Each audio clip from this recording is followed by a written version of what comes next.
Welcome back at 6:49. Time for the morning sprint. We start with breaking news this morning. President Trump and First Lady Melania Trump have both tested positive for coronavirus. The president making the announcement on Twitter overnight, just hours after top staffer Hope Hicks tested positive. The president says he and his wife are quarantining, saying, quote, "We will get through this together." The president is 74 years old. His age and his pre-existing health conditions put him at a high risk of having a severe reaction.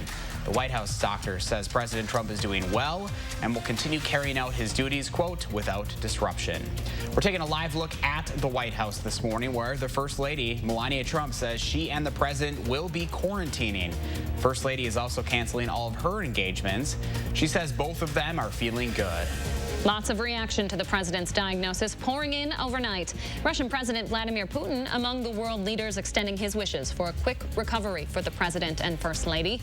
He sent Trump a telegram saying he hopes the president's vitality and optimism will help him cope with the virus. Vice President Mike Pence also says he's praying for their full and swift recovery. Pence did not say whether he has been tested for COVID-19. We're expecting to learn today whether he has plans to do so if he hasn't already. And many local lawmakers waking up to the news this morning. Former Governor Scott Walker is one of them. He's also sending his prayers to the president within the last half hour, sending this tweet out. Also within the last half hour, Congressman Mark Pocan of Madison tweeting his thoughts. He says he hopes the president and First Lady have a speedy recovery and that this shows the nation the need to take COVID-19 seriously, adding, quote, "Ignorance or arrogance or denial can be costly." The president may have exposed several top staffers to the virus as well. White House Chief of Staff Mark Meadows has been traveling on and off with the president this week and meeting with Supreme Court nominee Amy Coney Barrett. Meadows has tested negative this morning, but because of the manifestation period for the virus, he'll likely need another test in a few days to confirm those results. If he and Judge Barrett end up having to quarantine, it could delay Judge Barrett's confirmation hearings and the confirmation process. The president has been pushing for the Senate to approve Barrett before Election Day. It's unclear if that will now be possible. The recent exposure could create a domino effect. Treasury Secretary Steven Mnuchin has also been spending a lot of time with the president recently. Mnuchin also working with House Speaker Nancy Pelosi and other top lawmakers on a new stimulus proposal. The deliberations over that stimulus deal could be put on pause for the foreseeable future if lawmakers quarantine following the president's diagnosis. The House had passed their latest draft, the $2.2 trillion proposal, last night. The White House and GOP aren't expected to pass it. Senate Majority Leader Mitch McConnell has said he wouldn't approve of a package that costs more than $2 trillion. Stock futures are going down this morning following the president's announcement. You can see the Dow, NASDAQ, and S&P all showing more than 1% decreases this morning. It's unclear why exactly investors are jittery, but generally markets don't like uncertainty. The U.S. Secretary of Agriculture will meet with Wisconsin farmers today. Sonny Perdue will visit Edge Dairy Farmer Cooperative in Cedar Grove just before 10 this morning. He'll hear concerns from local farmers and discuss trade agreements. He'll then go to Waukesha for a tour of Almond Inc. That'll happen around 12:30 this afternoon. Wisconsin elections officials say more than a third of registered voters have requested to vote absentee this election cycle. If you're one of those voters, they say you should return your ballot as soon as possible.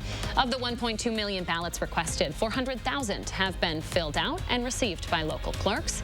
The deadline to register to vote online is October 14th. The Madison Clerk's Office wants to help you prepare for the election. The Clerk's Office partnering with the city's Parks Division to accept absentee ballots and get people registered at all city parks. Elections officials will be at more than 200 locations tomorrow and can serve as your absentee witness if needed. If you want to go, it runs from 9 in the morning until 3 in the afternoon. If the weather doesn't hold out, it'll be pushed to Sunday. A new 20-megawatt solar field is about to come to Fitchburg. Madison Gas and Electric got approval for it last night. The O'Brien Solar Fields project will provide locally generated solar energy to local businesses, cities, and public institutions.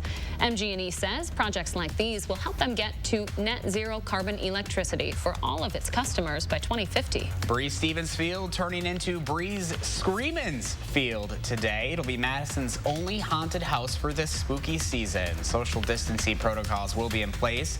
Performers will be standing behind glass walls. There will be no physical interaction between you and those performers. If you go, you'll have to wear a mask and have a ticket for a reserved time.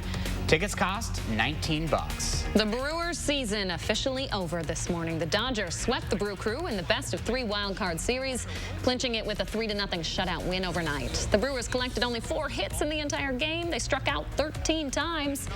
This was the 3rd year in a row the Brewers made the playoffs. It was the 2nd year in a row they didn't make it out of the first round. The Packers have an extra day to prepare for their next game, which might help hobbled wideout Davante Adams. He missed the Packers' last game Sunday night in New Orleans and says he won't play until he's 100%. Number 2 receiver Alan Lazard is also dealing with an injury today. The Packers are a perfect 3-0 to start this year, while the Falcons have not won a game yet. 6:55, let's take a look at the roads this morning. If you're heading out on this Friday, we're seeing some delays ramping up along East Washington Avenue in the yellow, both inbound and outbound. Park Street actually looking good so far this morning, moving at posted speeds and no problems on the Beltline at all or the interstate. Drive times from the interstate to John Nolan Drive around 4 minutes, westbound John Nolan to University Avenue around 2 minutes. And if you're taking John Nolan Drive in or out of downtown this morning, looks like you're moving at posted speeds. You shouldn't have any issues on a Friday morning the way we want to see it, right before the weekend. That's your First Warn traffic. And your First Warn weather forecast, a live look as you can just start to see the sun above the horizon. We have clear skies here in Madison. Our frost advisory is in effect for the area, though, for another couple of hours. Temperatures have been falling. We're now down to 31 in Madison, so officially below the freezing point, 30 in the Dells, 32 in Juneau, and 33 in Lone Rock. It's a chilly start to the day today. Grab the jacket as you head out the door and the sunglasses. We'll have more sunshine today than we did yesterday, although some clouds are expected to develop for the afternoon. Look for high temperatures right around 50 degrees. Looking ahead to the weekend, rain chances push back until later on Saturday. It looks like the rain will come to an end early on Sunday, so it won't be a complete washout for the weekend, but it will be cool. Here's an updated look at those fall colors for southern Wisconsin. Many locations up to around 50% color right now, so looking pretty good for the southern part of the state. Patty, thank you. And thanks, folks, for joining us on this Friday. We hope you have a beautiful weekend. We'll be back here Monday morning.